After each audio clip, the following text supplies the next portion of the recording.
1 Timóteo, capítulo 3, verso 8, é bem interessante.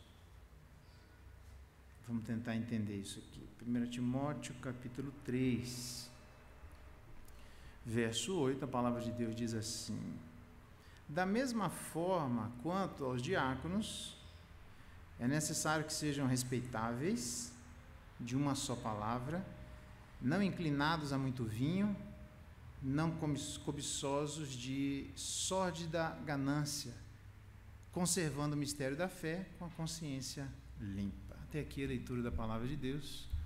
Louvado seja Deus pela sua palavra. Vamos orar mais uma vez? Pai, dá-nos graça de entendermos a importância de sermos pessoas de uma só palavra. Como isso é tão importante a ponto de ser registrado, que não só aos diáconos, mas a todos nós, refletindo a integralidade da nossa vida diante de Ti. Ajuda-nos nessa reflexão, nessa manhã. É a nossa oração e clamor em nome de Jesus. Amém. O homem de uma só palavra.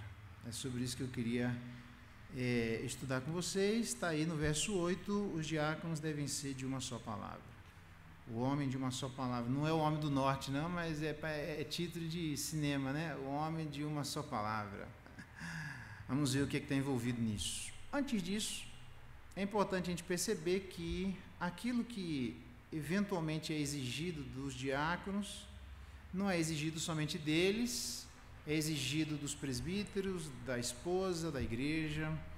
Por exemplo, no capítulo 3, verso 2, fala que o presbítero deve ser hospitaleiro.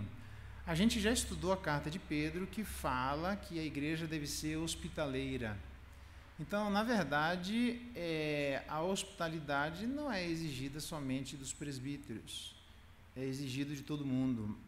Mas aqueles que tiverem dificuldade com hospitalidade, eles certamente não devem ser líderes da igreja, por uma razão óbvia. Os líderes da igreja vão ter que lidar com todo mundo. O servo de Deus deve ser brando para com todo mundo, corrigindo, ensinando e assim por diante. Se ele não tem hospitalidade, porque muitas dessas conversas, obviamente, não serão aqui na igreja. Muitas dessas conversas serão na nossa casa, ou em algum outro lugar que diga respeito à nossa intimidade. Logo, dentre aqueles que têm facilidade de receber pessoas em casa, aqueles que têm facilidade de abrir espaços da sua intimidade, deveriam ser estas pessoas escolhidas para serem líderes da igreja. Imagina uma pessoa que tem dificuldade de receber gente em casa ou na sua intimidade sendo líder da igreja. É isso que acontece em muitas igrejas, o caos. Porque você vai conversar com um camarada, ele não tem abertura no coração dele, é muito estranho.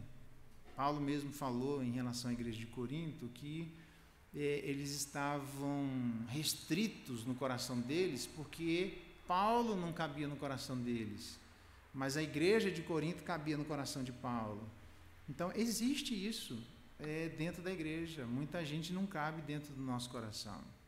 Então, para aquelas pessoas que muita gente não cabe dentro do nosso coração, elas não podem ser líderes, por uma razão simples. Como é que a gente vai ensinar que Deus recebe determinadas pessoas se nós não recebemos determinadas pessoas? Lembra, irmãos?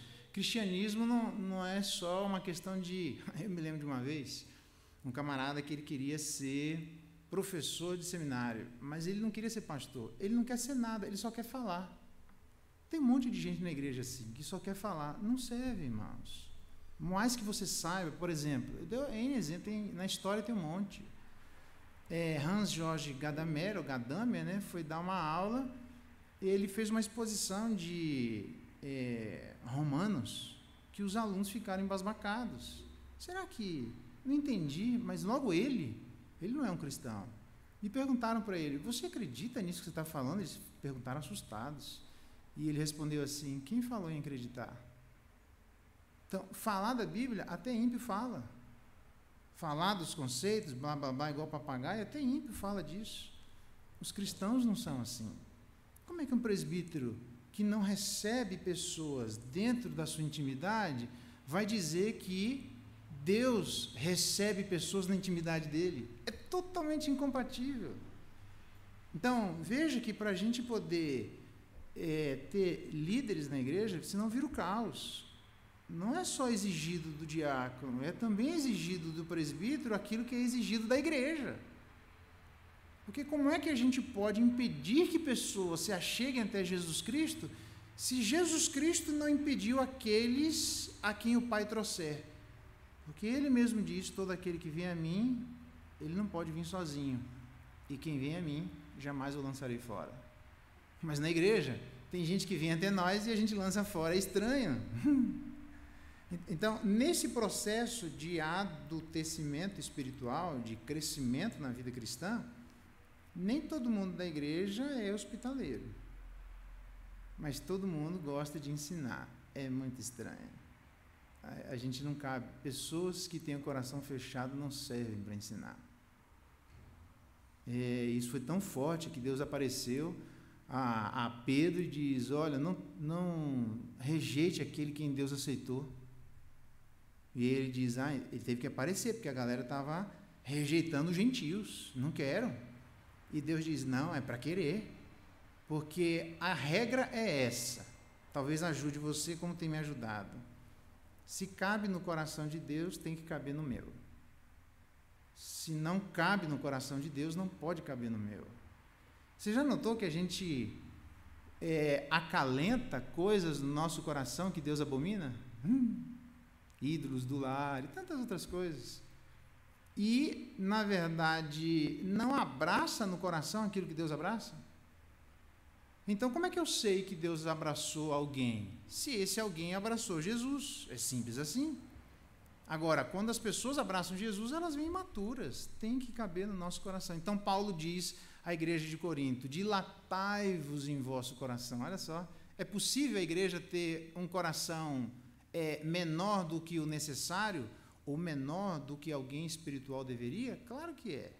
Então, como é que alguém que tem um coração pequeno, que precisa alargar, pode estar na frente ensinando sobre, irmãos, sejam hospitaleiros? Não faz o menor sentido isso. É de uma incoerência, incongruência absurda. Então, como é que você sabe, neste caso da hospitalidade, alguém que está pronto, entre outras coisas, para ser um líder da igreja? É só você olhar quem que ele recebe na casa dele. É simples assim. Como é que a gente sabe que tem alguém que está pronto para ensinar? Lembra, o líder deve ser hospitaleiro, a gente deve escolher dentro de uma igreja hospitaleira.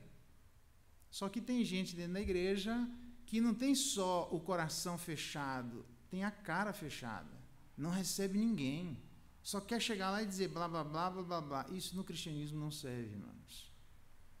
Não serve porque vai ser de uma incoerência absoluta.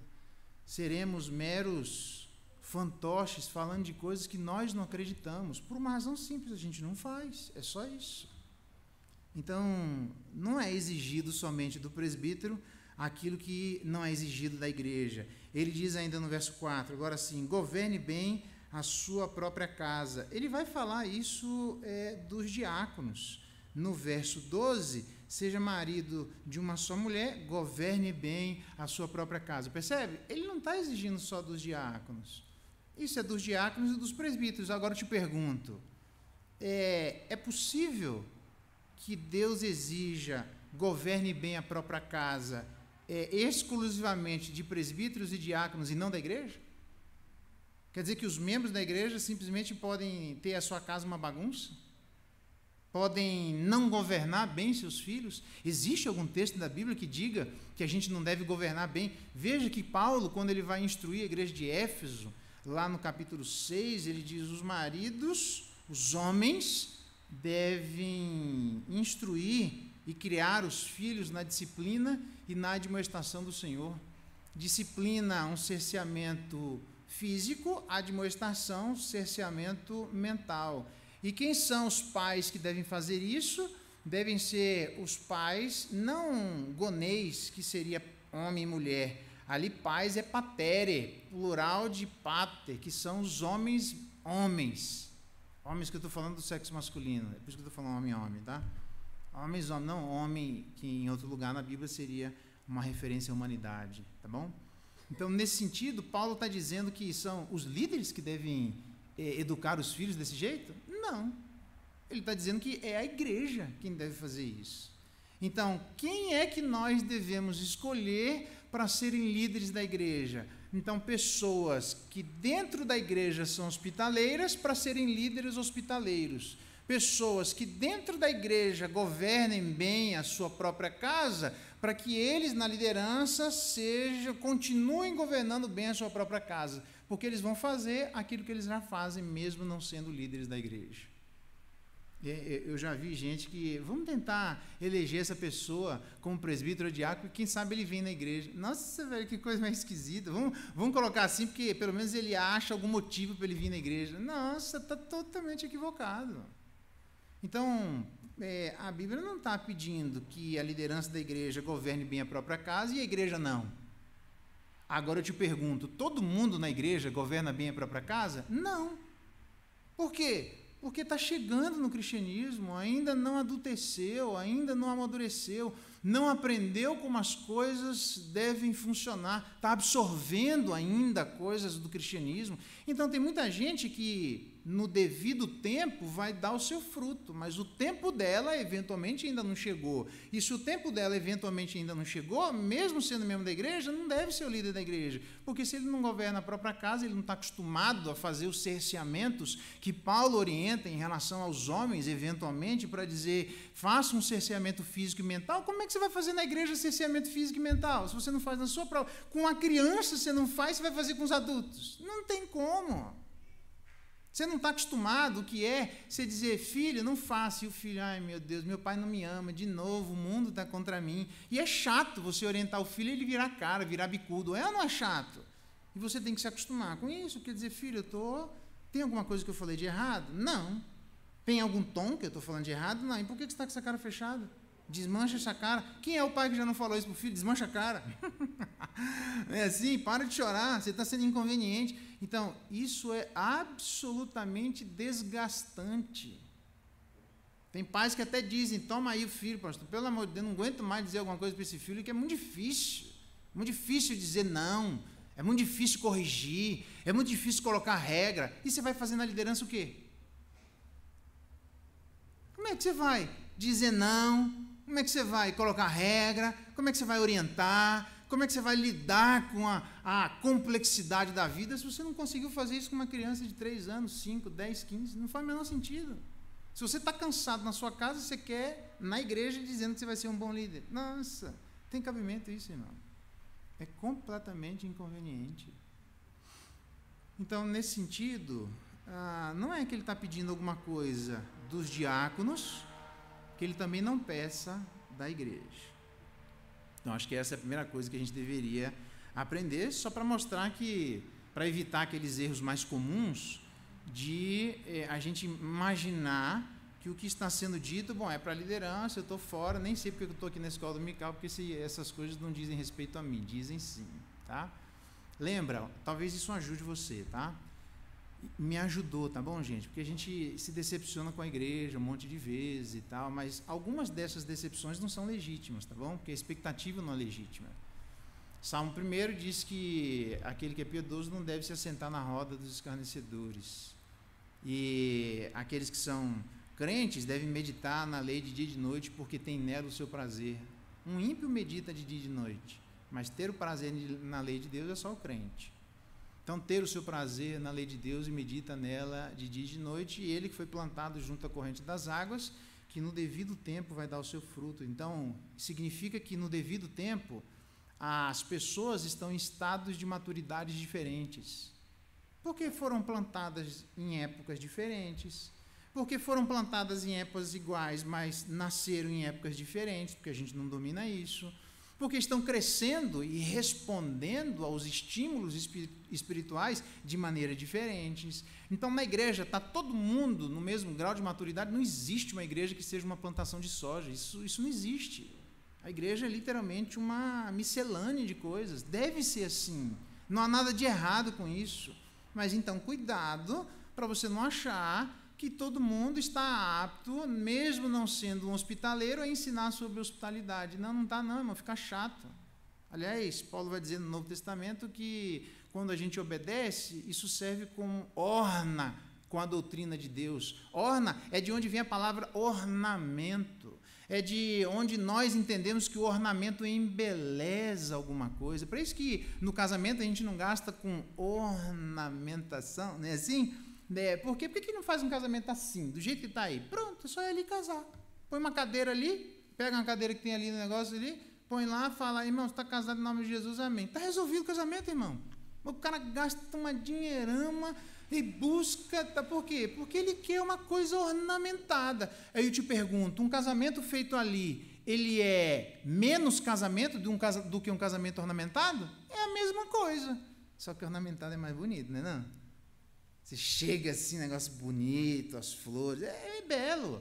Então, a Bíblia diz que quando a gente obedece à lei de Deus de maneira correta, a gente está ornamentando a lei. A gente não está trazendo uma autoridade que a lei não tenha. A gente está trazendo uma beleza que deveria existir, que está na lei. Eventualmente não tem, porque a gente não faz. Então ele está dizendo assim que a igreja deve obedecer para ornar com a doutrina de Deus. Então todo mundo serve para ensinar sobre hospitalidade? Eu te pergunto, todo mundo é hospitaleiro? Todo mundo serve para dizer como receber gente em casa? Eu te pergunto, todo mundo recebe? Todo mundo serve para demonstrar o que é ter um coração aberto, todavia não se misturando com aquilo que é inadequado. Recebe na sua casa, mas ensina. Abre o coração, mas demonstra na maturidade como é que as coisas deveriam ser. Eu digo, todo mundo faz isso? A primeira coisa que as pessoas fazem, ou é, das duas uma, fecham a sua casa e não recebe ninguém e querem ensinar sobre hospitalidade. Isso é muito estranho, para mim é estranho. Fecham ou abrem a sua casa e absorvem tudo que as pessoas fazem. Isso para mim também é estranho. Não é para ser ingênuo, é para receber com cautela. Talvez o texto de Judas ajude a gente a entender, e aí a gente volta para 1 Timóteo, capítulo 3, mas Judas, ele diz no finalzinho do texto, nesse processo de convencimento, verso 22, compadecei-vos de alguns que estão na dúvida, salvai-os, na verdade, o melhor manuscrito é persuadi-os, a gente salva alguém pela persuasão, tá bom? Persuadi-os, arrebatando-os do fogo, quer dizer que tem gente que está como é que fala? Abusando da paciência de Deus. E você vai lá persuadindo, irmão, não é por aí. Então você pode abrir a sua casa, desde que seja para persuadir, pode. Não é assim mesmo abrir a casa e. Não, larga a mão de ser ingênuo, mas também não é para fechar. Na minha casa não entra ninguém. Não faz sentido, porque senão a gente nunca entraria no trono de Deus. Deus abre, mas Deus abre corrigindo. Deus abre, mas Ele abre purificando. Deus abre, mas Ele abre e os anjos continuam olhando para as tábuas da lei que se encontram lá dentro da Arca da Aliança. E ele diz então, salvai-os arrebatando-os do fogo, quanto a outros, sede também, eu gosto dessa expressão, é isso aí, compassivos em temor, detestando até a roupa contaminada pela carne. Tem gente que acha que compaixão é contraditório com detestamento, com repugnância, e aí repugna todo mundo, né? Todo mundo que eu estou dizendo, a pessoa inteira, né? Repugna a pessoa inteira. Não, para aceitar, abraça a pessoa inteira. Não, também não é para fazer isso.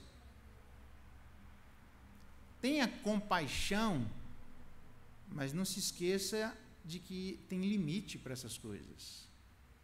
Então é para abrir sua casa, é para abrir o nosso coração, mas com reservas. Por quê? Porque a gente precisa detestar a roupa contaminada pela carne. Jesus abraçou a prostituta, o ladrão, o coletor de impostos de maneira que fazia tudo estranho, as pessoas que só vinha gente boa para Jesus Cristo, só vinha gente, velho, quebrada. Mas ele diz, aqui é assim, tá? Vá, não faça de novo, para que não te suceda coisa pior. Nossa, credo, tá com raiva de mim, a gente fica, né, credo, que ignorância é essa? Não tem ignorância, estou falando a verdade. Está perdoado, está tudo certo, mas não faça de novo. Lembra que as pessoas que pisam na bola no casamento, quando a gente perdoa, quando o outro fala assim, está perdoado, mas vê se não faz de novo para não piorar. Ah lá, tá vendo? Não perdoa. Falei, pastor, não adianta, velho. Posso fazer o que for na fase até outro não perdoa. Não, ele perdoou, ele só está até divertindo que vai piorar a situação. É verdade que vai piorar? Claro que é. Por que ele tem que perdoar e você não tem que ouvir que se você fizer de novo vai piorar? Então, quando é que a gente fala para as pessoas que nós perdoamos, mas dizer, mas não faça de novo? A gente não fala porque a gente não consegue colocar na mesma frase compaixão e temor. A gente não consegue colocar na mesma frase compaixão e detestamento. Não quero que isso aconteça. Você entendeu que isso aqui está errado? Entendi. Não, mas nós estamos juntos, vamos lá. Mas não faz de novo. Ui, então não perdoou. Perdoou, se perdoou, você não fala mais disso. Uai, Deus perdoa os nossos pecados e continua chamando a nossa atenção. Como é que faz? Esse é um dos grandes problemas do perdão. A galera acha que perdão é um cala-boca. Se falar algum é porque não perdoou. Se perdão, irmão, fosse um cala-boca, Colossenses diz que Deus perdoou todos os nossos delitos e que o escrito de dívida que era contra nós foi encravado inteiramente na cruz. Os nossos pecados passados, presentes e futuros já estão cravados, não tem nada que já não tenha sido perdoado por Deus. Logo, tudo que você fizer, se de Deus, é quase que vai assim, Geraldo, e a gente diz, você já perdoou, vê lá o que você vai falar, hein, Deus, cuidado que você já perdoou, senão, né, velho? Não. Geraldo, senta aqui, e o sabão come, de alguém que já perdoou. Não é come exigindo que a pessoa fez, come perguntando se ela está fazendo o que precisa ser feito. Não é uma exigência em relação a coisas do passado. Perdão está cancelado o passado, colocado nas profundezas do mar e colocado uma plaquinha, é proibido pescar. Todavia, Deus diz em relação ao presente e futuro, é para você tomar cuidado. Santificai-vos, porque eu sou o Senhor vosso Deus que estarei no meio de vocês. Aquele que começou, ele vai terminar a boa obra.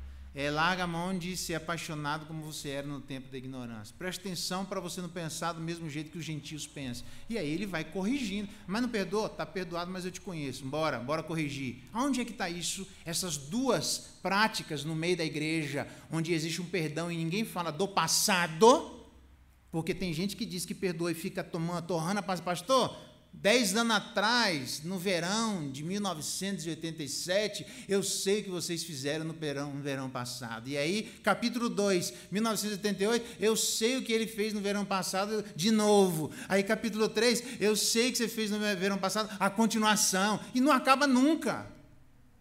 Perdoa nada, irmão. Fica trazendo toda hora o passado, larga a mão. Tem gente amargurada no meio da igreja por conta disso. Não consegue se desvincular daquilo que já passou. Solta isso. Esquece as coisas que passaram. Vamos tomar adiante o nosso coração. Perdoe as pessoas que fizeram. Agora, advirta para frente. Senta aqui, irmão. Como é que você está? Seu coração. Você tem vontade ainda de adulterar? Você está afim de roubar de novo? Ui, lá vem essa conversa de novo. Achei que eu estava perdoado. Nossa, eu nunca vou ter paz. Não vai mesmo.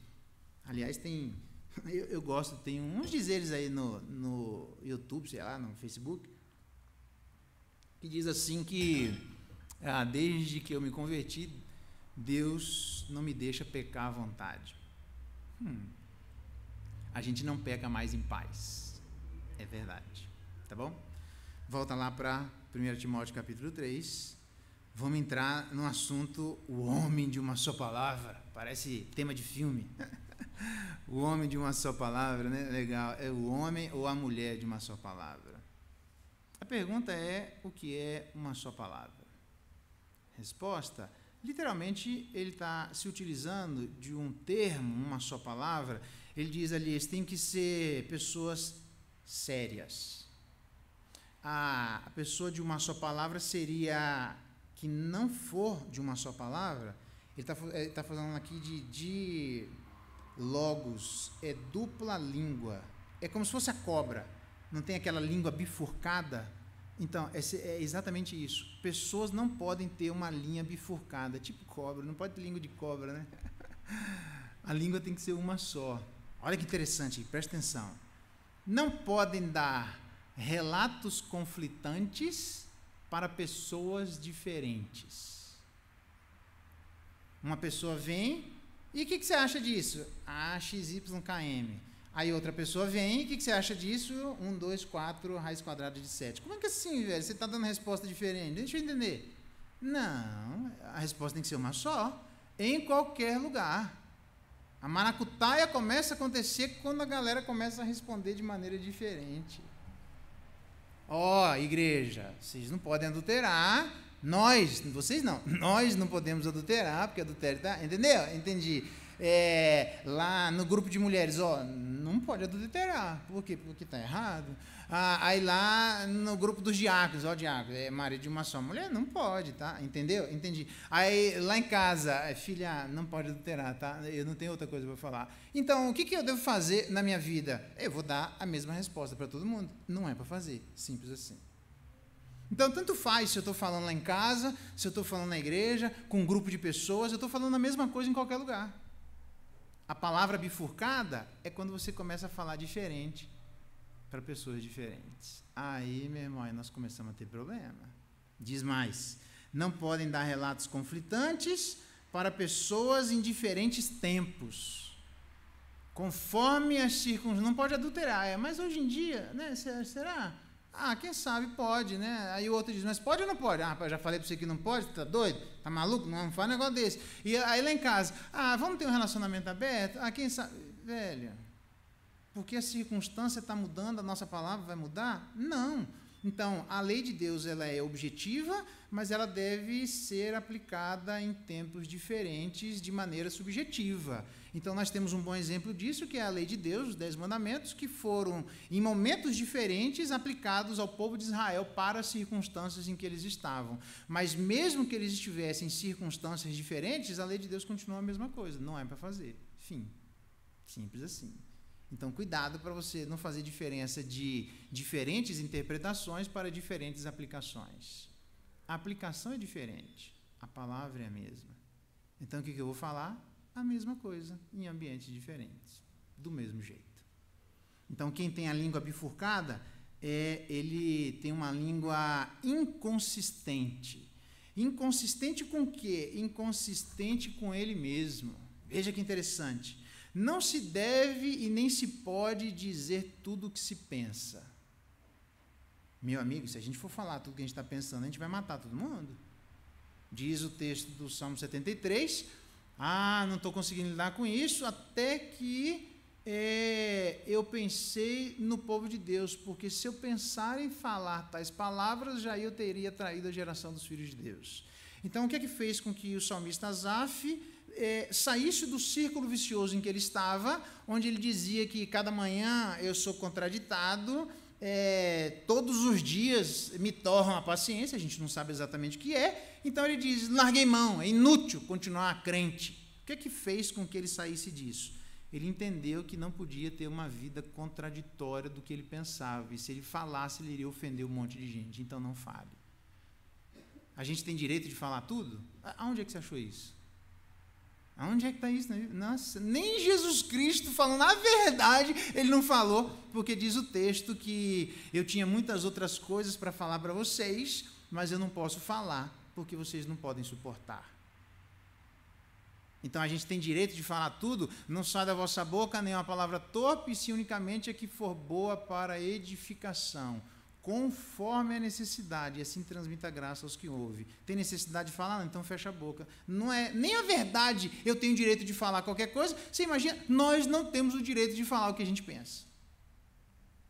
A gente precisa, esse é o sábio, porque para todo propósito debaixo do céu existe tempo e modo. Então a gente tem que prestar atenção à hora de falar e o jeito de falar.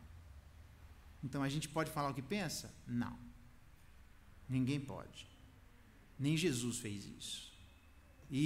Mas também a gente não deve dizer nada que seja diferente do que nós pensamos. Pegadinha do sábio.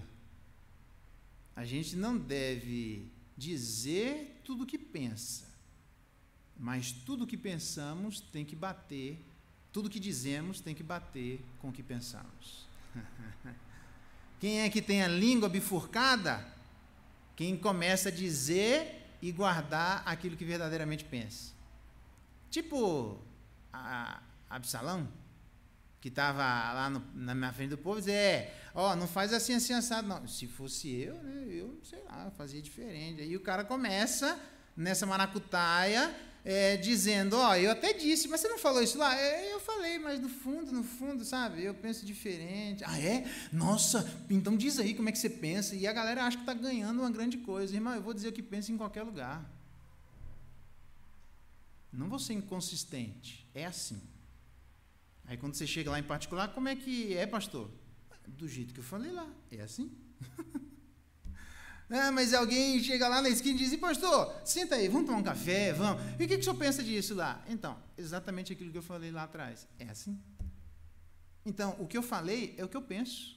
Nem tudo que eu penso eu falei, mas o que eu falei é o que eu penso. Ter uma língua bifurcada é ter uma língua diferente do pensamento. Sabe por que eu não tenho preocupação com os nossos amados líderes, ou as pessoas que agem assim, que pode ter grupinho de 3 ali. Para mim, eu não estou nem aí.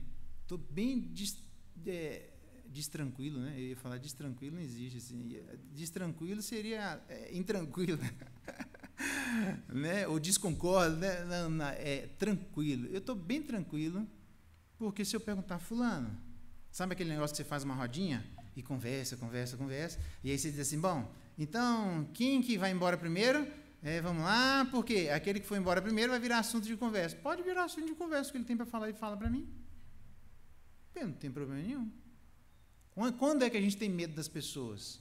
Quando na sua frente ela fala uma coisa, mas ela nem tudo diz o que pensa, e quando lá fora ela fala outra coisa, e aí verdadeiramente é o que ela pensa. E aí a gente fica na igreja tentando, não dá, irmão. Se você quiser fazer isso, faz sozinho, eu estou fora. O que você pode ter do lado de cá, só existe confiabilidade. Não existe, a confiabilidade não gera persuasão, mas a persuasão passa pela confiabilidade. Por quê? Porque quando alguém fala alguma coisa, ela fala ali, quando está em particular, fala a mesma coisa, quando está lá no grupo, fala a mesma coisa. Pastor, fulano está fazendo assim, assim, assado. Irmão, você vai no conselho e falar isso? Não, que eu não vou nada. Fala, não, então fica para você, isso aí eu não quero nem saber. Teve gente que uma vez falou assim para mim. Pastor, fulano está pisando na bola. Eu estava em Marte, eu estava chegando de Plutão, aí em Marte o cara falou assim, pastor, fulano está falando assim, assim, assado. Tem gente que mora em Marte lá, né? Eu estava lá. Eu falei, verdade? Eu falei, você banca isso que você está falando? Porque, aprenda isso, nem todo mundo banca o que fala. Eu demorei para aprender isso. Me machuquei muito com essas histórias. Fala aqui, lá atrás fala outro, conforme a situação mudou, tá sol, fala diferente, vai tomar um café, a palavra é outra, e aí, bicho, conforme a circunstância, a pessoa vai mudando. Esse tipo de gente é extremamente perigosa. Me lembro de um cidadão, eu falo em público, eu já falei na cara dele, não tem problema de falar de novo. Me lembro de um camarada que estava na comissão executiva, junto com o conselho da igreja, eu estava nessa em Plutão. Tinha saído de Marte. E aí eu disse, fulano, blá, blá, blá, blá, blá, blá. Ele disse assim, fulano é ladrão, roubou a minha biblioteca. Eu falei, como é que é? Já era um senhor. Eu falei, como é que é isso? Fulano é ladrão, roubou... Rapaz, você não fala isso perto de mim não, que eu vou voar em cima desse ladrão aí. Que história é essa? Está se prevalecendo em cima de uma pessoa idosa? Nossa, eu fico indignado, mas eu fui ingênuo, porque eu acreditei que pastores falavam a verdade e eu fui aprendendo que isso não é necessariamente assim. Ele roubou de você? Roubou, falou lá na comissão executiva, junto com o conselho, 26 vezes. E é ladrão, ladrão, ladrão, ladrão. Eu falei, deixa comigo. Chegou na reunião do presbitério e falou, irmão, você tem um problema porque é ladrão, assim, assim, assado, você fez assim. Sabe quem é que foi defender o ladrão? Quem chamou ele de ladrão na minha frente. Rapaz, foi uma das... Eu estava começando a entender as pessoas de língua dobre, de língua bifurcada. Eu falei, como é que é, irmão? Não, que isso, nós vamos ter cuidado, irmão, é uma benção. Rapaz, você falou na minha frente junto com a comissão. Eu fui lá, não devia ter feito isso, fui aprendendo. Eu não devia ter aceitado a palavra como verdadeira sem conversar com o cara. Eu pedi perdão a ele, ele sabe disso. Estou falando aqui, porque se chegar nele lá, ele já sabe. Mas eu voltei nesse cara lá, não se engana não. Voltou a comissão executiva, o presbitério, eu disse, o fulano quer falar. Eu falei, não, antes de você falar, falo eu.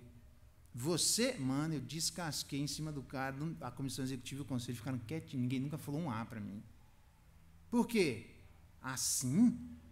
Você fala na minha frente, na frente dos outros uma coisa, chega lá, você fala outra? Você está achando a gente com cara de quê? De joguete nas suas mãos? Meu irmão, você não vale o prato que come. Você, rapaz, você não deveria estar no pastorado nunca. Você deveria ser disciplinado. Você é um mentiroso. Rapaz, eu descasquei em cima do cara. Ficou quietinho. Dito e feito, é o mesmo cara que agora me ligam, é o presidente do Sino, demonstrando que ele está mandando cartinha, 85 anos, mandando cartinha digital para mulher casada, dizendo assim, eu sei que você é uma mulher casada, mas você podia namorar comigo. Rapaz, se o cara desse faz um negócio desse com a minha mulher, eu tenho que pedir graça de Deus. Você gostaria, Romo, que alguém mandasse recadinho para sua mulher? Pastor da igreja? Eu mandando recadinho? Eu sei que você é casado, vamos namorar? Que isso, mas você viajou na cabeça? Não, não faz isso não. Homem de linha. Aí chega no presbitério, o camarada assume, mas agora começa de novo. Ah, irmão, bate 5 vezes, corta a língua logo desse camarada, arranca essa língua fora.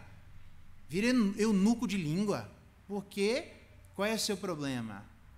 Seu problema é que você tem um ânimo, uma língua dupla. Irmão, a não ser que sou eu que estou inventando. Vamos lá, Provérbios. Provérbios, né? Aliás, está aqui. Espera aí. Provérbios, capítulo 17. Leia. Aliás, meu canal vai sair no Instagram aí. Quem quiser contemplar, contempla, vai estar gravado. É sobre o livro de Provérbios, tá? Eu vou aplicar tudo para casamento lá, mas é livro de Provérbios. Por quê? Porque eu fui aprendendo, eu comecei a ler, aquilo me despertou há muitos anos atrás, e eu vi que se eu tivesse lido Provérbios, eu tinha evitado um monte de problema. Provérbios é de uma sabedoria, você não tem noção. Não é só Provérbios, não, é literatura de sabedoria, tá? Mas o livro de Provérbios está de brincadeira. Eu vou explicar isso um pouquinho amanhã, enfim. Eu não tenho tempo para fazer, mas quando tiver eu falo para vocês também, não tem problema, tá? Provérbios, capítulo 17, verso 20. O perverso de coração jamais achará o bem. Perverso de coração. E o que tem a língua dobre, venha cair no mal. Então, você sabe que uma das características da literatura de sabedoria em Provérbios é a literatura antitética. O certo faz assim, o errado faz assado. O sábio faz assim, o insensato faz assado. Mas uma das outras características é que ele fala uma frase e depois, em outras palavras, ele repete a mesma frase com o mesmo significado. O que significa dizer, lendo de novo, com este entendimento, o perverso de coração, de coração, de coração e de coração, a perversidade está no coração, é por isso que a perversidade do coração vai manifestar com uma língua dobre. Então, a língua dobre tem a sua raiz quadrada de báscara num coração totalmente pervertido. Então, camarada lá que nhenhenhé para cá, nhenhenhé para lá, aí o camarada que me ligaram do sínodo, pastor, e agora o que é que eu faço? Irmão, se você não corrigir, eu pego um avião desse aí e vou corrigir você. Você não quis ser presidente? Você corrige esse negócio. Se você não corrigir, e quem levantar no presidente, você corrige no presidente. Alguém vai dizer que o adultério de pastor, de quem quer que seja, e o camarada ainda diz assim, mas eu sou pastor, olha o que você dá, olha a minha história. Eu é que te pergunto que pela sua história, por que você está fazendo isso? Toma vergonha na cara, irmão. Presta atenção. E se alguém levantar no presbitério, irmão, você arranca o peão da frente. Porque para defender a perversidade, isso não pode acontecer. Senão é hipocrisia do tamanho de inteira. Igreja não faz isso, igreja não faz aquilo. Mas chega lá, o cara faz. Dá para aguentar um negócio dele, Marco? Não dá, velho. Com todo respeito, não dá. Não sejamos muitos de nós mestres, porque haveremos de receber maior juízo. Então, o que deveria acontecer é que o presbitério, quando estivesse reunido, ele deveria todo mundo estar chorando, todo mundo está botando as barbas de molho. Vocês que são espirituais, corrigir com espírito de brandura e cuidado para que vocês mesmos não cometam os mesmos erros. É com temor que a gente deveria se colocar numa situação como essa, e não para tentar defender uma situação que é indefensável. Língua dobre é sinônimo de alma dobre. Gente que fala uma coisa de um jeito e depois muda aí por trás, é gente que tem o coração dobre. Volta lá para Tiago. Olha o que Tiago diz. Tiago, capítulo 1. A gente conhece, né? Tiago, capítulo 1. Diz assim, verso 5. Se alguém de vós necessita de sabedoria, peça a Deus, que a todos dá liberalmente e nada lhes impropera. Peça, todavia, com fé, em nada duvidando, porque o que duvida é semelhante à onda do mar, impelida e agitada pelo vento.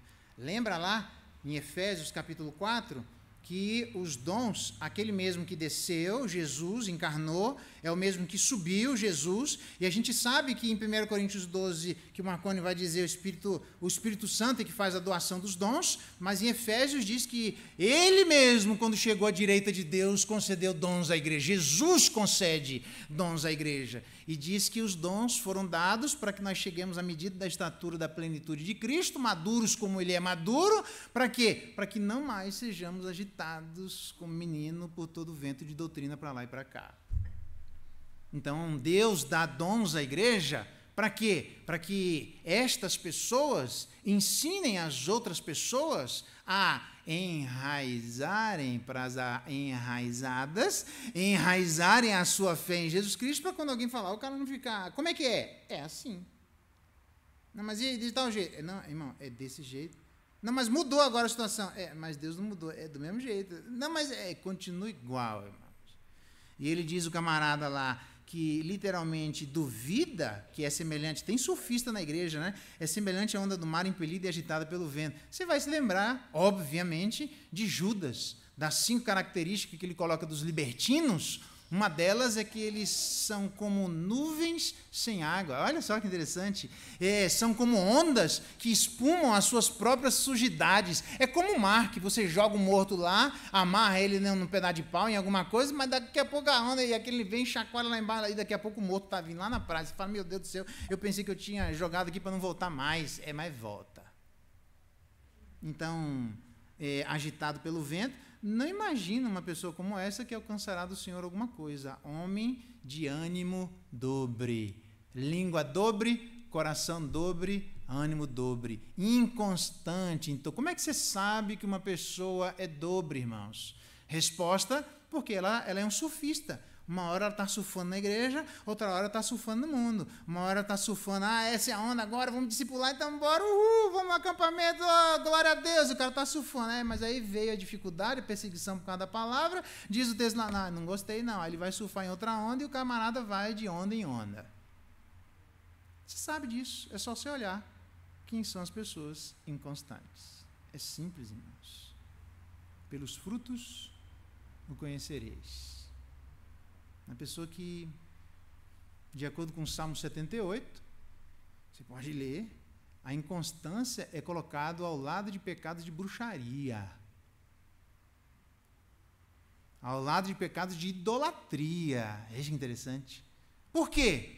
Porque a pessoa inconstante nos seus caminhos é uma pessoa que é de ânimo dobre de alma.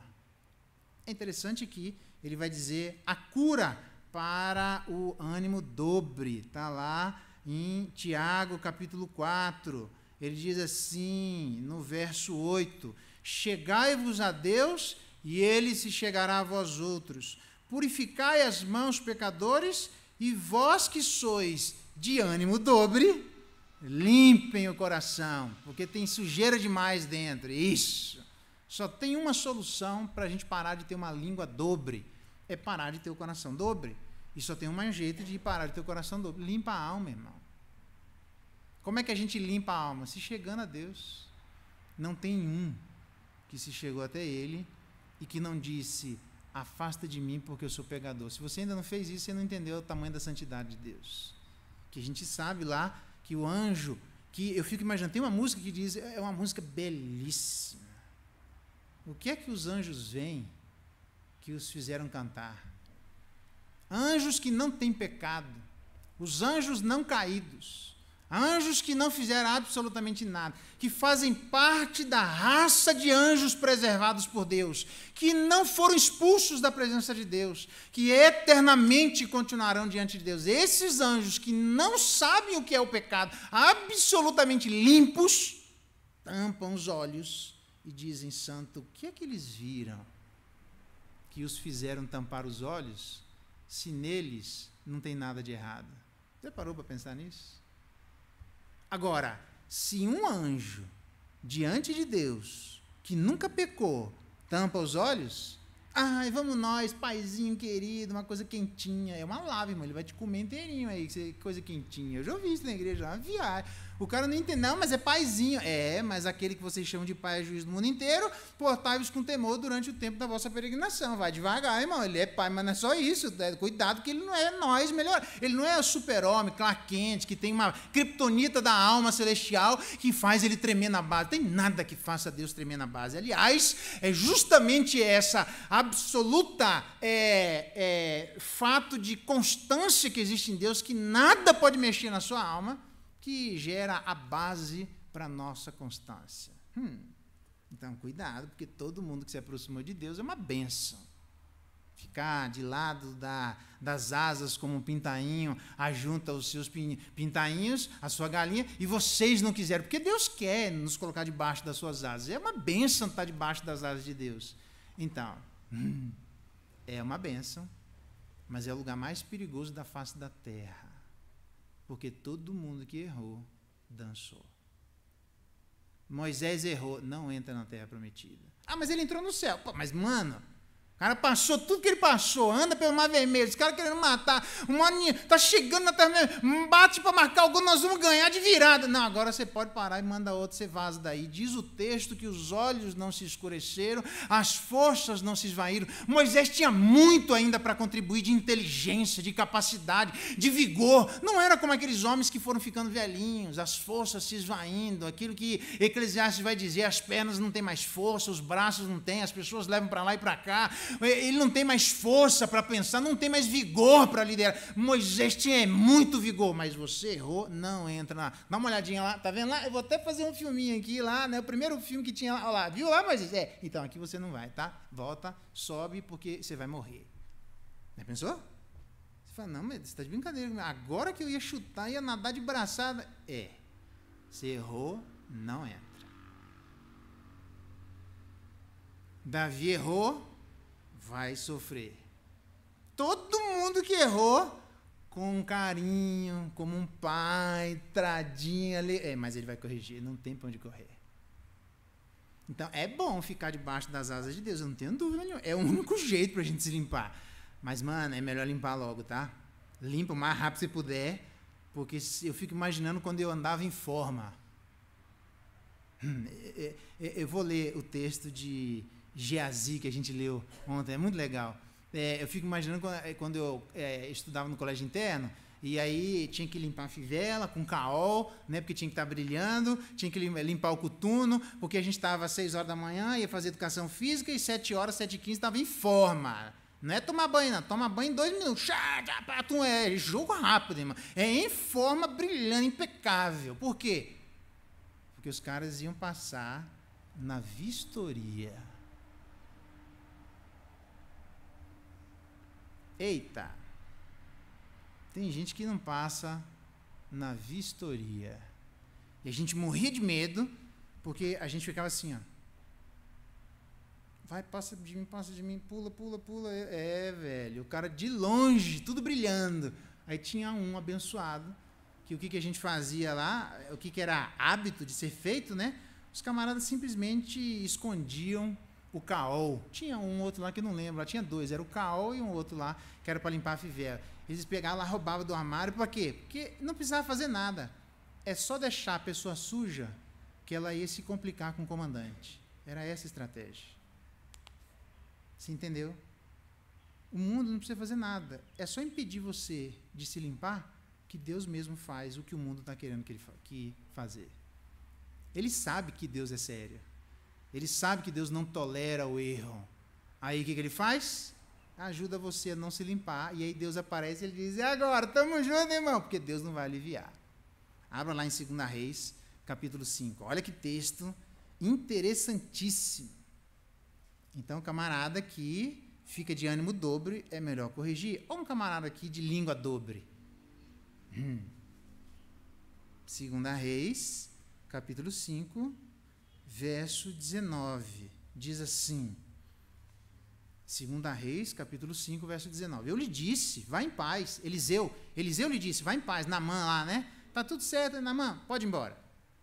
Quando Naamã se tinha afastado a certa distância, Geazi, o moço de Eliseu, homem de Deus. Rapaz, a Bíblia fala poucas vezes isso, tá? Geazi, homem de Deus, disse consigo mesmo. O que quer dizer consigo mesmo? Aquelas fitinhas que tem do Pato Donald, sabe aquela da Mônica lá? Será que ser ou não ser? Eis a questão. Aí o cara fica pensando com ele mesmo lá. Geazi ficou assim, só que ele não foi falar com Eliseu. Homens de Deus dizem consigo mesmo, irmãos.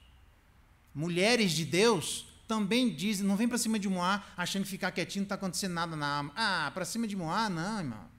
Todos nós dizemos conosco os mesmos. Será que é assim? Será que eu faço? Por quê? Porque, de acordo com o Salmo 73, é melhor pensar do que falar. Eu sei disso. Mas cuidado com o que você está pensando.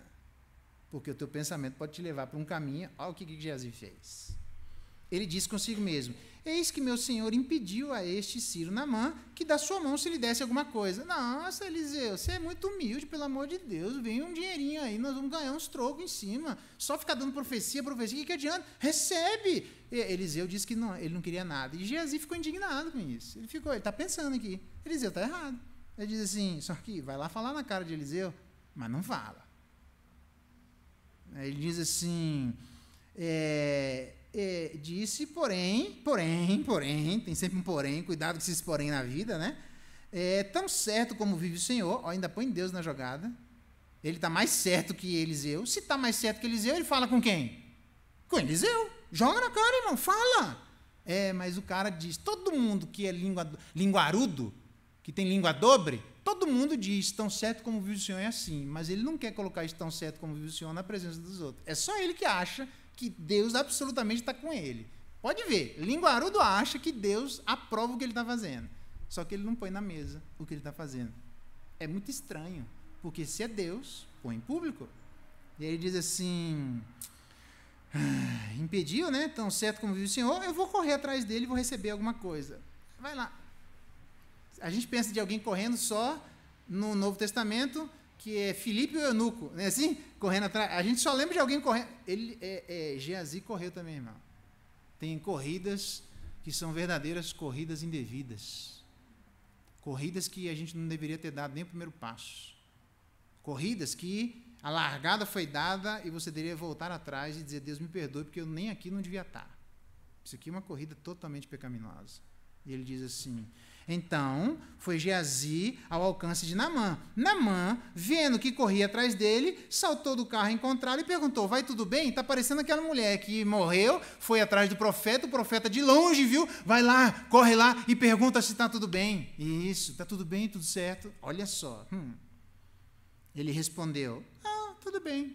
Meu senhor me mandou dizer, velho, você nem envolveu Eliseu na história, mano. Se você acha que Eliseu está errado, assume a sua palavra. Diga, olha, eu estou aqui porque eu pensei melhor.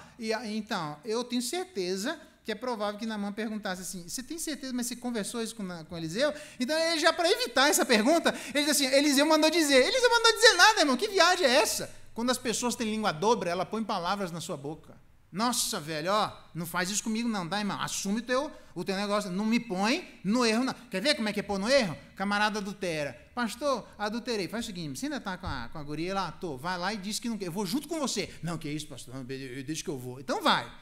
Vai, interrompe os vínculos dos laços e volta, porque daí nós começamos. Sem isso não dá nem para começar. Ele foi e voltou. Eu disse, deu certo lá? Deu, pastor, foi tudo bem lá. Você rompeu o laço? Rompi. Você falou que não queria mais? Falei. Então diga como foi. Não, eu falei que não queria mais. Diga as mesmas palavras que você disse. Eu estou aqui porque o pastor disse que não era para eu continuar mais com você. Eu falei, como é que é, irmão? Velho. Aí depois o pastor fica bravo. Cadê o macho para fazer? O macho assuma a bronca. Não diga que é Eliseu que mandou dizer nada, Eliseu não mandou nada, irmão. Diga, eu estou aqui, eis que te digo de mim mesmo. Isso, faz uma autoprofecia, mas não mete os outros na tua confusão, não. Por isso é que eu não gosto de Jonas. As pessoas, quando estão em erro, elas envolvem outras pessoas em erro. E aí Jonas diz, quem é você? Eu sou judeu que temo ao Senhor. Teme ao Senhor? Você não tem nem que... Você ainda é muito cara de pau de dizer que teme ao Senhor, Criador do céu e do mar. E se você teme, você está fazendo o que aqui nesse bar? E aí, como é que ele envolve as pessoas? Eu já sei qual é o problema. O problema é comigo. Faz o seguinte, me joga na água que está tudo certo. Me joga na água? Você sempre soube que o problema nasceu? Porque você está aleijado? Você está com a unha encravada? Tem algum problema nas pernas? Você comprou a passagem, fugiu de Deus, entrou no barco, desceu, subiu. Você está muito... Se joga, irmão. Abraça Deus. Deus é comigo, bora. Está resolvido o problema. O que você faz? Me joga. Sabe por quê? Porque eles sabiam que Deus ia cobrar alguma coisa dessa pessoa. E este camarada está dizendo que ele, para estes caras, tem alguma coisa de inocente. Então ele está dizendo mais ou menos assim para Deus. E Deus, e aí? O que o senhor vai fazer com eles se eles me jogarem? O senhor vai fazer esse barco afundar? E eles que não tem nada a ver com a história? E ainda fica, irmão, se joga, pula. Eu não acredito na mudança de Jonas, porque ele envolveu pessoas e não diz absolutamente nada no texto de que Jonas estava impedido de pular sozinho na água. É assim, igual Geazi. Eliseu mandou dizer, tem um monte de gente que não faça isso. Filho vai pisar na bola e diz, como é que você está aqui? Não, meu pai mandou, se seu pai soubesse que você está falando em nome dele sem autorização, meu amigo, você vai ouvir, não é assim? Então, e por que na igreja você quer falar em nome de outras pessoas sem autorização delas? Elas lhe passaram procuração para falar em nome delas? O conselho deu autorização para você falar em nome do conselho? Os diáconos deram autorização para vocês falarem em nome dos diáconos? O pastor deu autorização? Não, olha, o pastor mandou dizer. Aí você vai perguntar, pastor, não estou nem sabendo. Aí estou tomando lambada de um lado, até eu descobrir que a pessoa disse que eu tinha dito uma coisa que eu não disse, meu amigo, o transtorno está feito. Aí vendo aqui, homem de língua dobre, cuidado com isso. Pastor mandou dizer, posso perguntar para ele, você não confia em mim? Não, confio, eu te pergunto, não é verdade que você está falando? Qual é o problema? Se você está dizendo que ele mandou dizer, eu pergunto para ele, ele confia, é simples assim. Põe na mesa. Aí Geazi diz assim, foi ao alcance, respondeu, meu senhor mandou dizer, eis que agora mesmo vieram a mim 2 jovens, dentre os discípulos de profetas, na região montanhosa de Efraim. O cara inventa uma história, né? Dá-lhes, pois, 1 talento de prata e 2 vestes festivais. Quer dizer, ele está inventando um negócio que não existia. Velho, a mentira é um trem, a língua dobra é um trem, velho. Instou com ele. Insistiu. Mano. Com ele amarrou 2 talentos de prata, 2 sacos, 2 vestes festivais, pô-los sobre 2 dos seus moços, os quais os levaram diante dele, porque o que ele ia ganhar era uma coisa que ele não conseguia carregar sozinho. Não me interessa o valor, é uma coisa que não dá para carregar sozinho. Vejam o que o cara fez, envolveu outras pessoas e agora ele vem sozinho correndo e agora não volta sozinho. Tem gente que ainda leva carregando o fruto da maracutaia dele, dizendo que Eliseu disse uma coisa que ele não disse. Aí vendo. Bora ver o que termina isso aqui. Essa história aqui é boa de novela. Isso aqui, o cara assiste novela, lê isso aqui, é melhor que novela, irmão. E ele diz assim, tendo ele chegado ao outeiro, tomou das suas mãos e depositou na sua casa. Despediu aqueles homens que se foram. Porém, outro porém. Graças a Deus na vida tem os poréns. Tem o porém de Geazi, mas tem um porém de Deus. E aqui a cobra vai fumar agora, irmão. Porém, entrou e se pôs diante do seu senhor. Mano, o cara entrou na casa, Eliseu está olhando para a cara dele assim. Eu fico até imaginando assim, oi. Sabe aquele negócio que o pai e o filho resolvem lá, 11 horas em casa, beleza? Ele chega às 1h30 da manhã, assim, ó. Aí quando ele abre a porta, ele fecha com todo mundo, que ele vira o pai dele, e aí, tudo bem? Aí fala, não acredita, tudo certo, eu fui na geladeira, ele busca água.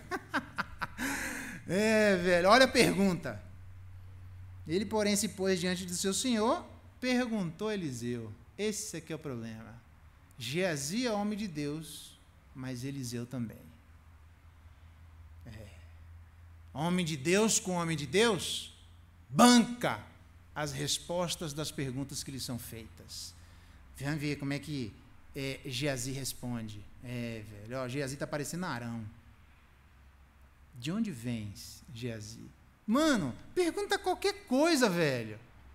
Geazi, tá tudo bem? Ele falaria, tá tudo ótimo. Não foi assim que o homem perguntou lá, tá tudo bem, tá ótimo. Ele perguntaria assim, Geazi, vamos sair? Vamos! Nossa, tá parecendo aquela mulher, eu falei para os diáconos, né? A Agar, lembra de Agar? Agar, Abraão ia ter um filho da velhice com Sara. Só que Avarão tá velho. Avarão, ó, que Avarão, né? Não tem Avarão. Abrão está velho e Sara também. Ele diz que não vai ter. Sara diz: vai ter uma com a mulher ali. Ele foi, teve uma, as duas ficaram brigando. Aí ele diz assim: quer saber? Vai-te embora, porque isso está dando confusão na minha casa. E ela vai embora, Agar. E o que ela faz? Ela deixa o filho dela e vai-se embora de novo. A segunda ida embora, porque ela não queria ver o filho morrer de sede. Aí o anjo aparece. Finalmente uma resposta celestial. Talvez ela estivesse pensando assim, você quer água? Caraca, velho, se você quer me ajudar, uma bênção de Deus. E o anjo vai e pergunta assim, de onde vens? Para onde vais? Não, velho, não faz essa pergunta, não. Você já não teve diante de circunstâncias, quando você chega diante da pessoa, ela faz a pergunta que você não queria que fosse feita? É mais ou menos como Jonas, eu sabia que isso ia acontecer, caramba, mano, eu não quero falar desse assunto. O anjo no deserto, a criança chorando, e o anjo pergunta, de onde vem, para onde vai? Bicho, eu só quero um copo d'água, mas eu quero saber de onde vem, para onde você vai. Crentes que são crentes não têm medo das perguntas que dizem, de onde você vem? Sabe como é que começa? Como é que começa, né? Já está errado há muito tempo. Quando você erra, a pessoa, o marido chega em casa, ou a mulher, ou seja lá quem for, o filho, de onde você vem? Não, o trânsito estava cheio ali, eu demorei porque, você sabe, né? Eu estava conversando com a fulana, e aí a pessoa começa a falar um monte de maracutá porque ela não quer falar. Então, homem de Deus, Geazi, se encontrou com o homem de Deus, Eliseu. Quando Eliseu pergunta de onde você vem, olha a resposta de Geazi. Pensa se isso é homem de Deus. Geazi, toma vergonha na cara, vira gente. Teu servo não foi a parte alguma. Nossa, velho, vai ser mentiroso assim em todo lugar, bicho. O cara acabou de sair correndo, teve uma conversa, trouxe dinheiro, não fui para lugar nenhum. Caraca, olha a resposta do homem de Deus. Porém, lá outro porém, né? Ainda bem que tem os poréns de Deus, né?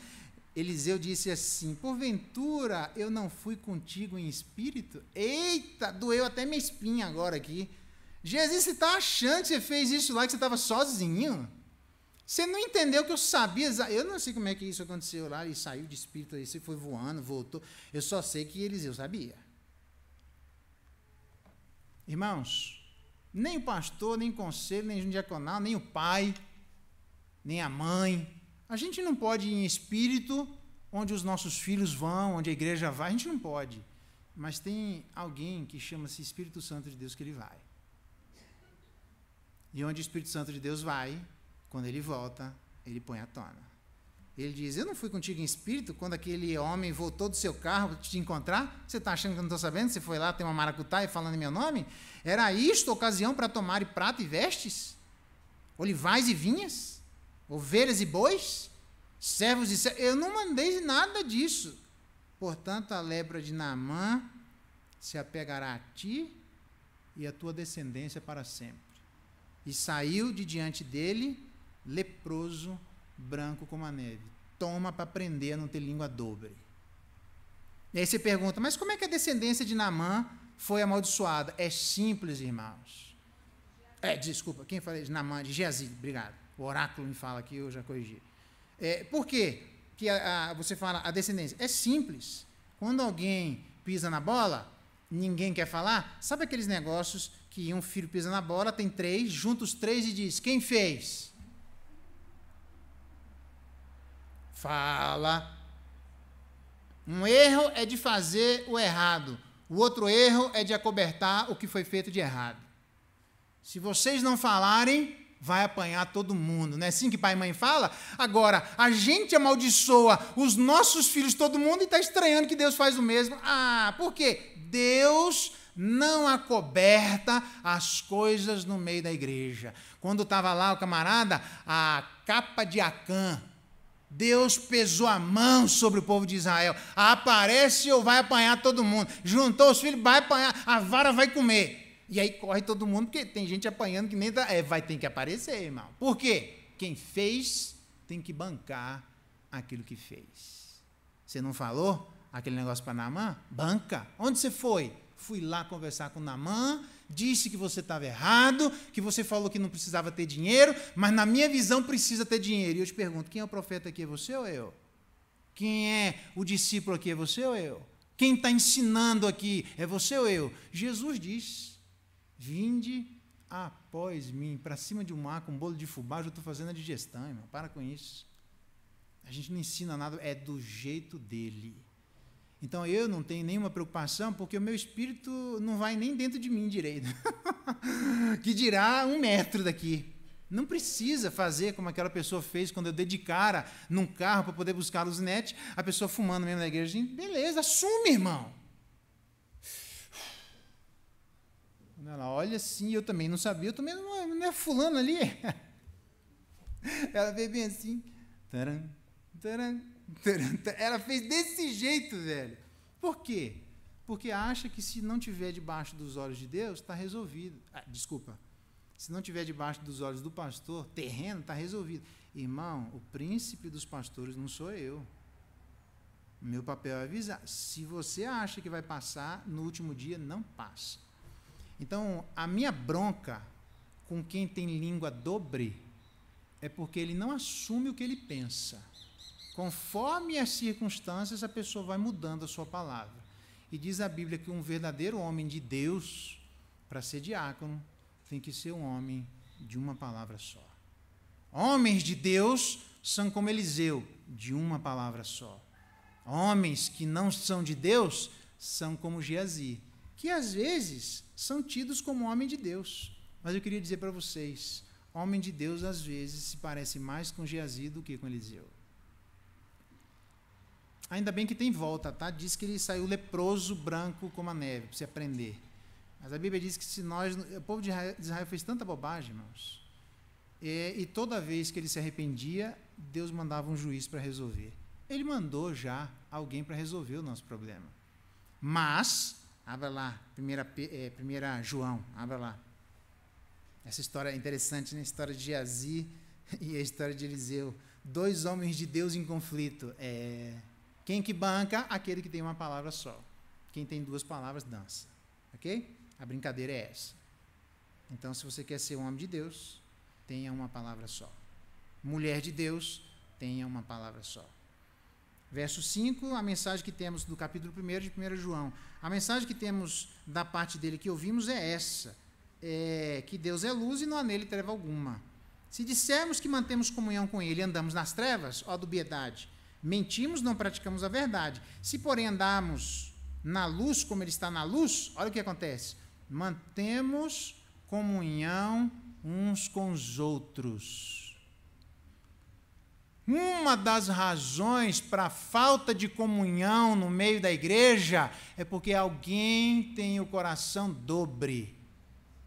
Não vai ter comunhão, não adianta fazer festinha sábado à noite, sexta-feira, o arraiá dos cristãos, vamos fazer um negócio, vamos tomar um quentão aqui, que coisa, glória a Deus, vamos fazer um forró santo, pode fazer o que você quiser, ou muda o coração ou não tem comunhão. Aí eu canso de ver gente assim, ai pastor, naquela igreja é muito difícil ter comunhão. Cara, cansei de ver pessoas que vêm de outros estados. Não aqui, quando eu estava em Plutão, vinha de Marte, não sei de onde, e o camarada chegava lá, e em um mês estava lá, no meio da igreja, assumia cargos e fazia, e a pessoa andava na paz. Por quê?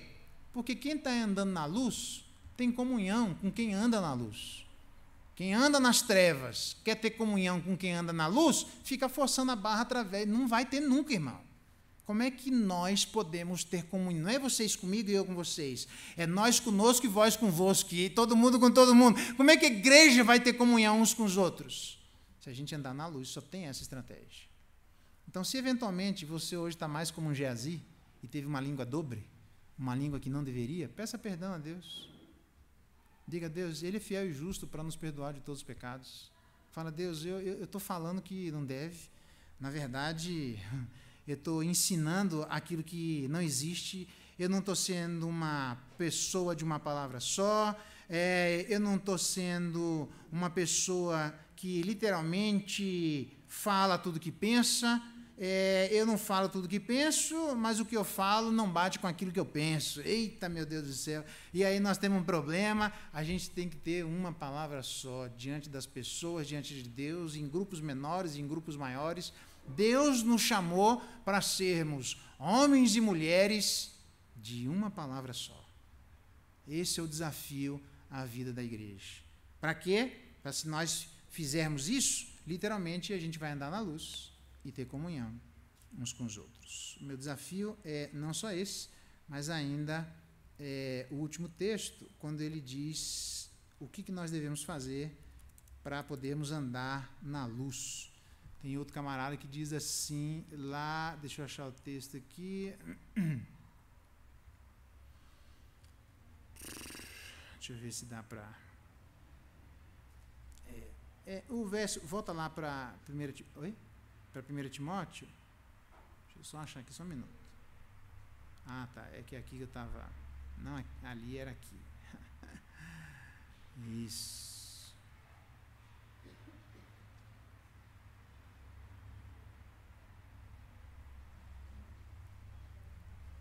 1 Timóteo capítulo 3.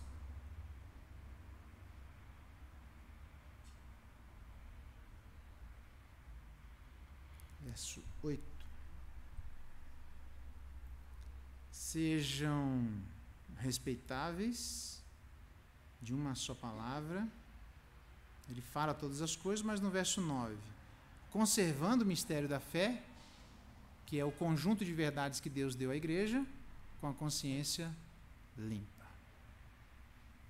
O que a gente tem que trabalhar na vida cristã é para sermos defensores da verdade. Os diáconos precisam ser defensores da verdade. A gente tem que parar de achar que diácono é de um trabalho braçal. Diácono foi feito para ter um trabalho braçal e também foi feito para ter um trabalho mental. A Bíblia diz que a igreja, cabe ela como coluna e baluarte da verdade. A igreja tem trabalhos braçais, mas tem trabalho mental. Os presbíteros têm trabalhos braçais e têm trabalho mental. Todos nós temos.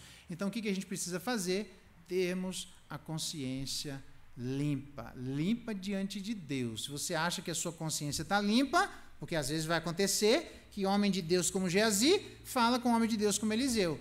Então, se chegar num ponto como esse, onde os dois acham que estão certos, mas um sabe que no fundo está errado, põe sobre a mesa, porque na multidão de conselheiros tem sabedoria. É tão interessante, Marconi, que já ouvi gente dizer assim, então põe sobre a mesa. Ah, não vou colocar porque aquele grupo só pensa assim. Nossa, você já decidiu pelo grupo?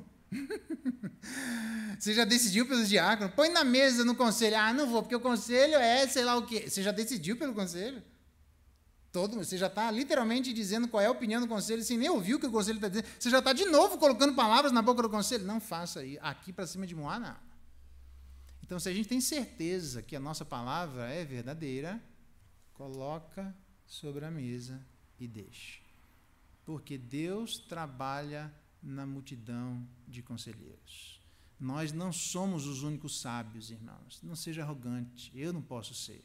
A gente começa a querer impor a nossa verdade quando a gente acha que a sabedoria só está em nós e não está nos outros. Deus colocou uma igreja cheia de pessoas sábias. E agora é essa sabedoria que Deus dá um pouquinho para cada um, que quando juntar, alguma coisa boa vai acontecer.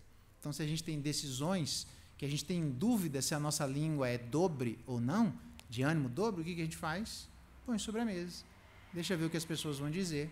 Se as pessoas corrigirem e disserem não é para fazer, bem-vindo ao mundo da igreja presbiteriana, que é feita de conselhos.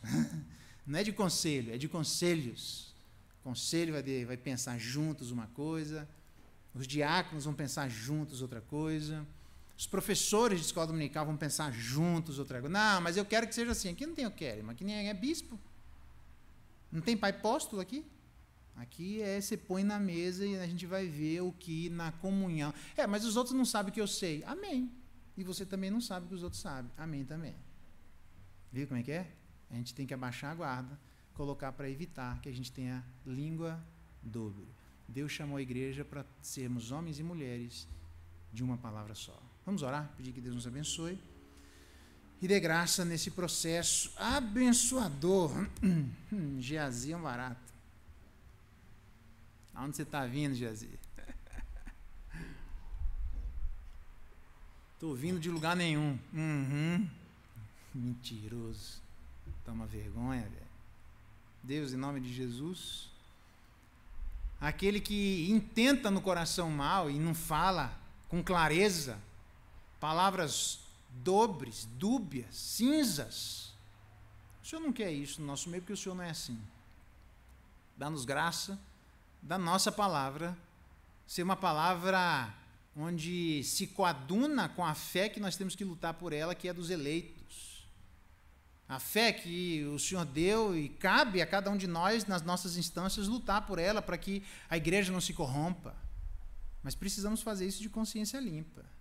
E só saberemos se a nossa consciência está limpa à luz da tua palavra se colocarmos na mesa. Senão fica fácil. Nós decidimos quando é que a nossa consciência está limpa. Não funciona assim. Geazi achava que tinha consciência limpa, Eliseu botou ele no lugar dele. Às vezes nós erramos, Pai.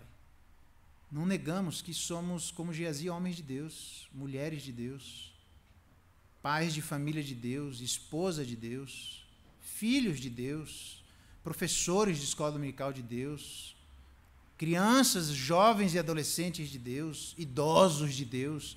Pai, nós temos uma igreja de pessoas de Deus, mas às vezes nós escorregamos e colocamos na boca de outros homens de Deus coisas que eles não disseram, porque a nossa língua está bifurcada. A nossa língua está parecendo mais língua de cobra do que outra coisa. Na nossa boca tem respostas duplas. Nós, às vezes, falamos o que pensamos, não devíamos fazer, mas quando não falamos o que pensamos, dizemos coisas que nós não pensamos. Isso também está errado. Dá graça a Deus para que haja coerência na vida cristã. Para que ninguém queira amarrar ninguém. Ninguém coloque palavras na boca de ninguém. Que possamos ser pessoas verdadeiras. Respeitabilidade se conquista assim, sendo verdadeiro. Jesus foi assim, verdadeiro. Alguém falava com ele em particular, ele dizia. Quando sentava para ouvir em público, ele dizia do mesmo jeito. Por conta da coerência dele, mataram Jesus Cristo. Mas a coerência dele não mudou. Dá-nos bênção, Deus, para sermos essas pessoas, onde a nossa coerência não vai mudar. Abençoa-nos para sermos, eventualmente, como Felicidade lá no passado. Eventualmente, como tantas pessoas, como o próprio Tiago. Essa coerência, Deus, é tão forte que causa respeito, impacto na vida daqueles que nos ouvem. Ainda que o resultado seja a nossa morte. Mas uma morte honrosa. Porque é melhor sofrer fazendo o que é bem do que sofrer fazendo o que é mal, porque aí teríamos o que nós mereceríamos. Então, dá-nos graça, nos perdoe quando somos assim. E, sendo homens de Deus, nós queremos nos parecer com Eliseu. Porque Eliseu se parece com Jesus. Abençoa-nos para que sejamos estas pessoas, é a nossa oração em nome de Jesus. Amém. Eu termino dizendo uma historinha aqui para vocês. Felicidade foi morrer, ela foi ser matada, né? Morte matada, e estava grávida, tipo a Paula, do Rodrigo. Pensa naquela situação, que senta na cadeira e já está desconfortável. Os caras iam colocar ela na cova na Jogo dos Leões lá. E aí falaram, Felicidade, larga a mão disso que está errado. Deus vai entender. Não, comigo é uma palavra só. O cara falou, eu banco.